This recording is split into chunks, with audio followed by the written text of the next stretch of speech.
Good day, everyone. Today, we are to discuss Module 7, the Filipino Way, which encompasses the discussion on Filipino values and traits. But before we discuss values and traits and their differences, let's talk first about the smooth interpersonal relationship or the pakikipagkapwa-tao. Smooth interpersonal relationships are a core value of every Filipino community. They involve a shared identity, engagement on an equal basis with others, and giving importance to the individual versus agencies or institutions. Pakikipagkapwa means seeing ourselves as connected with others. It leads us to better relations within our families, with schoolmates, or fellow workers. It leads towards concern for our community, our country, for our environment, both social and natural. More importantly, pakikipagkapwa-tao leads us towards putting the human being's needs as the highest value over and above other values, be it money, power, prestige, the state, ideas, and yes, even religion. SIR is principally supported by and anchored on Filipino values and Filipino traits. So basically, our values and traits as Filipinos were deeply rooted in the concept of smooth interpersonal relationship or the pakikipagkapwa-tao.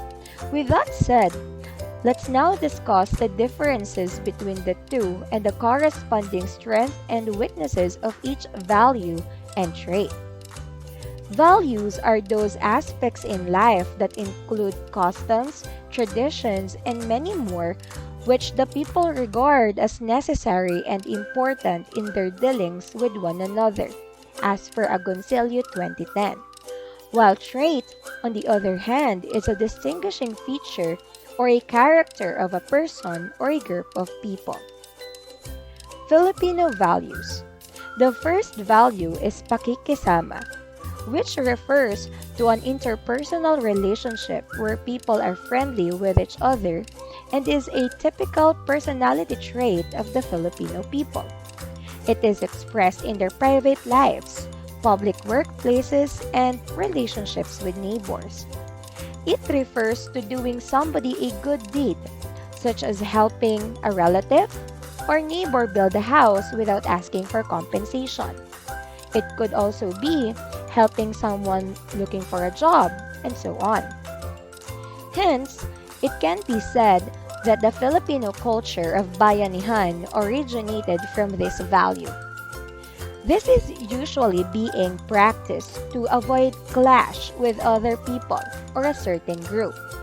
Just like other Filipino values, pakikisama can work either positively or destructively.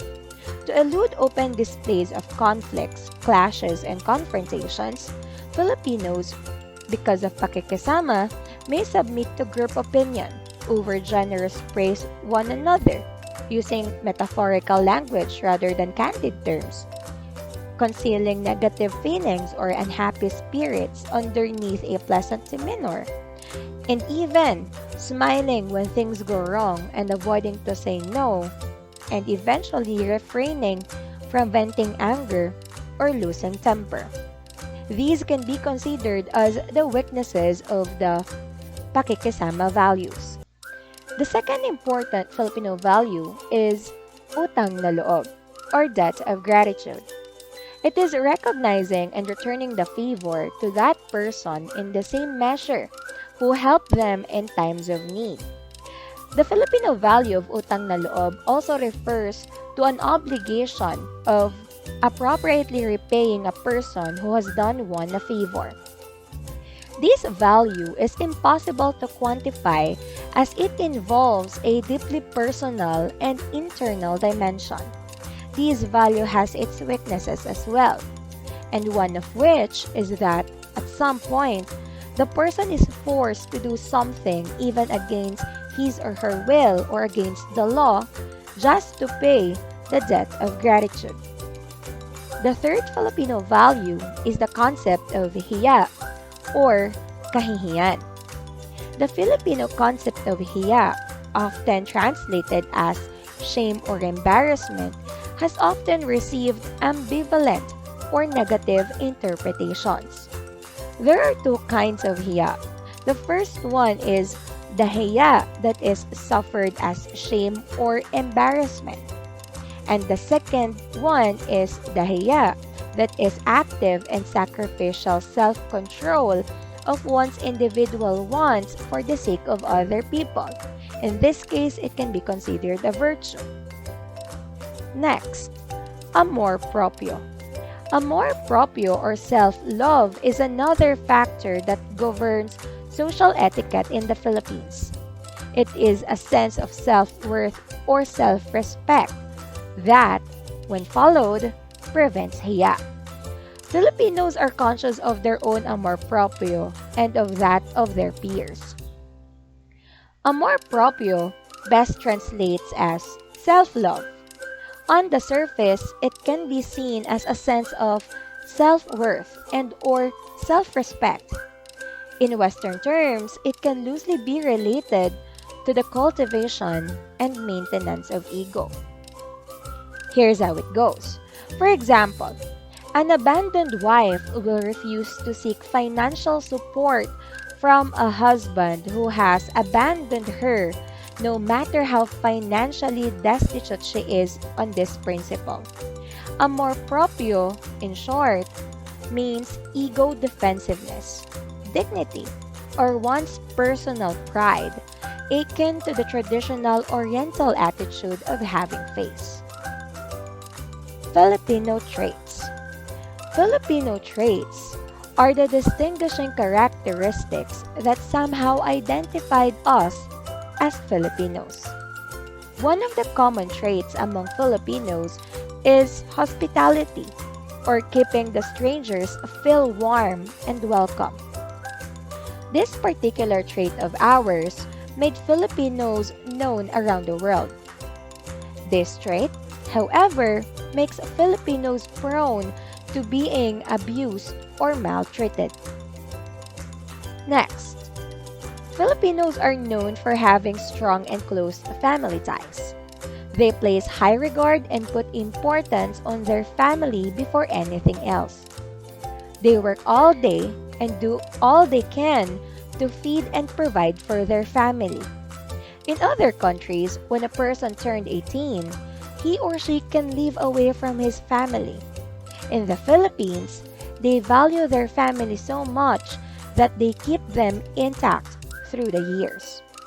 However, the close family ties in some families may cause trouble to the society. There are those children who became too dependent on the family, and if the family is well endowed with the means to support such children, the latter may become abusive and go into illegal activities such as drugs. On the other hand, one of the precious things Filipinos have is that they are respectful. Young, youth, people of all ages know how to show respect and courtesy.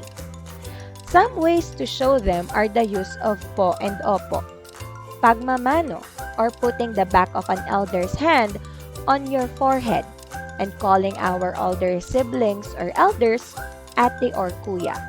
When excessive, nonetheless, respect to elders makes one dependent or irrationally obedient to parents or elders. These Filipino social values and traits are important to maintain harmony in Filipino relationships in social institutions such as family, school, and community. The values of hiya, pakikisama, utang na loob, and respect for others make a Filipino individual with a unique moral obligation to treat one another, resulting in community ties. These values make Filipinos friendly, hospitable, polite, and loyal. In brief, the Filipino core values influences how Filipinos behave in any situation.